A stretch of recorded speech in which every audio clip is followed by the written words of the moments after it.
الحمدللہ رب العالمین۔ بزرگوں اور دوستوں، علی حسن بھائی کسی تعارف کے محتاج نہیں۔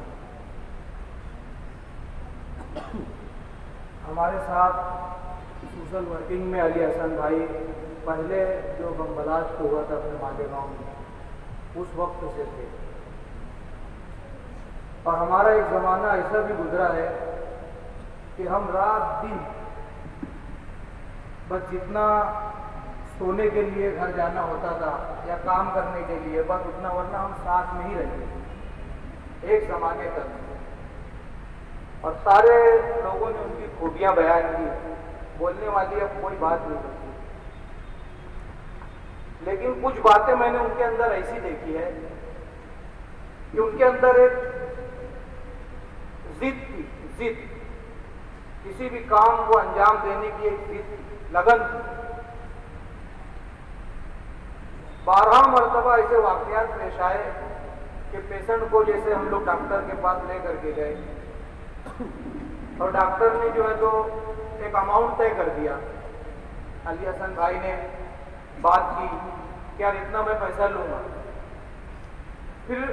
پیشنٹ کے جو ریلیٹو ہوتے تھے، رشتہ دار، وہ بعد میں آتے تھے اور بولتے تھے یار بہت زیادہ ہو گیا،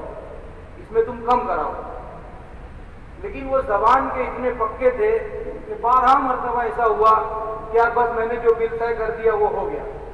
تم کو جتنا ہے تم دے دو، باقی میں میرے کھیسے سے دے دوں گا۔ اور بھی ایسی بہت سی باتیں ہیں ان کے اندر، اور سوشل کام کی، لوگوں کو جو ہے تو بیماروں کو جو ہے تو ہاسپٹل تک پہنچانا، ان کی خدمت کرنا، ان کے اندر ایسی لگن تھی کہ اگر تھوڑی دیر تک ان کو فون نہیں آتا تھا تو فون نکال کر کے بار بار دیکھتے تھے، اور بعض مرتبہ تو چڑ جاتے تھے کہ ابھی تک فون نہیں آیا، تو گاڑی لے کر کے Wadia hospital, civil hospital round مارتے تھے کہ کوئی پریشان تو نہیں ہے کہ میں اس کی خدمت کروں، اس کی مدد کروں۔ ایسی بہت سی خوبیاں تھی ان کے اندر۔